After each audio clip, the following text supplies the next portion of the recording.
After a long and successful production deal that has seen hit films like Armageddon, Con Air, The Rock, The Pirates of the Caribbean, and others, Walt Disney Studios and Jerry Bruckheimer have announced that they will not be renewing their first look contract when the current deal expires in 2014. Both Bruckheimer and Disney chairman Alan Horn released statements of mutual admiration when announcing the end of the agreement. One of the reasons being given is that Bruckheimer wants to produce more mature films. John, what do you think about this deal ending? Yeah, it is very difficult to imagine a Jerry Bruckheimer film that isn't under the Disney banner. They have made, like, whatever you think of the Pirates of the Caribbean franchise right now, or Lone Ranger, or any of that kind of stuff, there is no denying that this partnership has made a lot of money together. They've put out some fun, wonderful films, amidst some of the bad ones as well, but they've put out some great, fun, memorable films. And like I said, they have made a lot of money together. Now, that being said, I'm going into speculation mode here, okay? None of what I'm about to say is based on fact. This is all just my speculation, okay? I don't believe that it is a coincidence that the timing of this announcement is coming on the heels of one of the biggest bombs 100% of films in this studio's history, really, with The Lone Ranger. Not only did the film do incredibly badly, but I've never seen Jerry Bruckheimer get so defensive as well. Because we saw a couple of weeks ago, Bruckheimer took to, in interviews and whatever, putting out these statements that they were wronged, that critics were out to get them right from the beginning. Really, Jerry? Is that the critic? Listen, I happen to know a lot of the critics were going into it dying to love it. They wanted to love it. Now, I had problems with the film right from the beginning. I did not. I hate it. I said it publicly. I thought the casting of Johnny Depp in this iconic Native American role was insulting. I thought it was a terrible move, as much as I love Johnny Depp. But I still, when I went to go see the film, I wanted to love it. I never go into a movie that I know I have to waste 2 hours of my time in, hoping I have a bad time. I wanted to see something great, and the critics want to see movies they love. But it was a bad film. It just was. Now, my dad loved it. I know several people that really liked it. All film is subjective. More power to you if you did.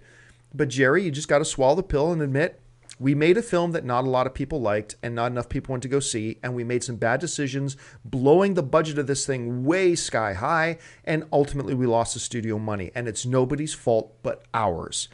And he didn't do that.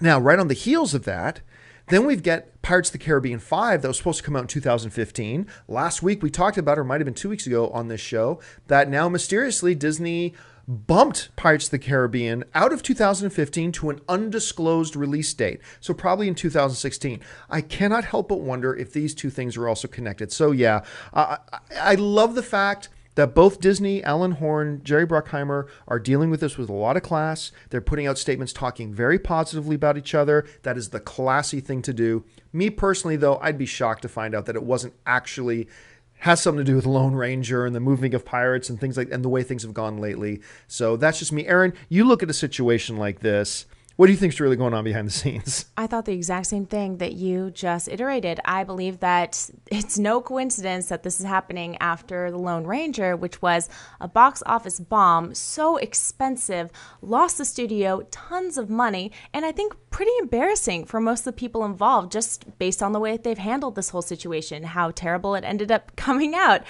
And for one of the reasons to be that he wants to produce more adult films, I can understand that. But I also feel like Con Air and The Rock were pretty adult, in my opinion. And I don't know how edgy Bruckheimer wants to get. So I don't buy that is one of the most legitimate reasons behind making this split and not renewing this contract. So I think they'll both be fine. I think Disney's going to be fine. Bruckheimer's going to be fine. They're both super great. But at the same time, I think this has a lot to do with Lone Ranger. Yeah, and I don't want to, I think I'm being guilty here of glossing over what their official reason being given is. You touched on it, right? The idea about Bruckheimer wants to do some more mature, serious films. I don't doubt that. I don't doubt the validity of that statement for a second. I think, when you made the types of films that Bruckheimer has been making for so long, that, hey, maybe he wants to do some gritty R-rated stuff, all that. I don't doubt that that is part of this completely. I completely believe that.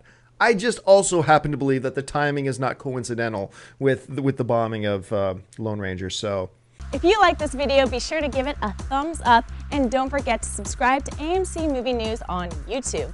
It's free and a great way to stay updated with all the latest movie news and check out our daily show, AMC Movie Talk. Also, don't forget to check us out on Facebook and Twitter to stay in the loop for our special prizes, giveaways, and contests.